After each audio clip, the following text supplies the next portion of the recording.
Meus caros, então como exemplo, nós vamos usar os 3 comandos básicos SQL e DDL para criar banco de dados, alterar um banco de dados e depois poder apagar um banco de dados também, ok? Então olha só, aqui o Create Database ele contempla 3 aspectos. Criar o banco de dados simplesmente, criar um banco de dados especificando o proprietário para o banco de dados, é isso que é essa expressão owner, tá? Eu posso criar um banco de dados e especificar um owner passando um outro usuário de banco de dados. Nesse meu caso aqui, eu estou usando o próprio Postgres, que é o usuário, digamos, é o usuário principal, administrador do banco.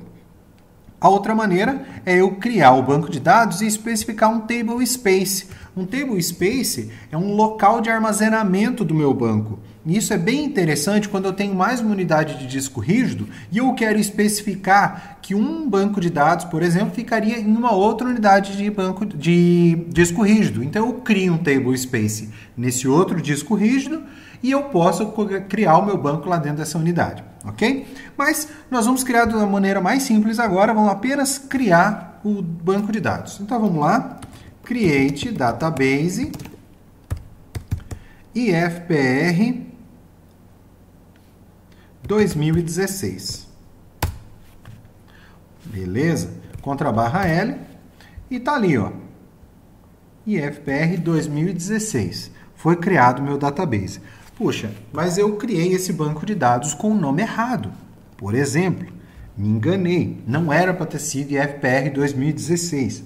Então, nós vamos usar um outro comando DDL, que é o comando alter. Então, alter database IFPR 2016 rename to IFPR FOSS. Ponto e vírgula, enter. Então eu usei aqui o meu comando alter database para trocar o nome desse meu banco de dados de IFPR 2016 para IFPR FOSS. Contra barra L, tá ali, ó, IFPR FOSS. Ok, já vimos, mas a gente não precisa mais desse banco de dados ou esse banco de dados foi criado por engano. Drop database IFPR FOSS. E acabou o nosso banco de dados. Beleza, gente? Então, um exemplo bem simplesinho para a gente passar pelos 3 comandos DDL básicos. Create, alter e drop. Beleza? Então, vamos se lembrar sempre disso. Quando a gente está trabalhando com comandos SQL e DDL, a gente trabalha com create, alter e drop. Valeu, gente!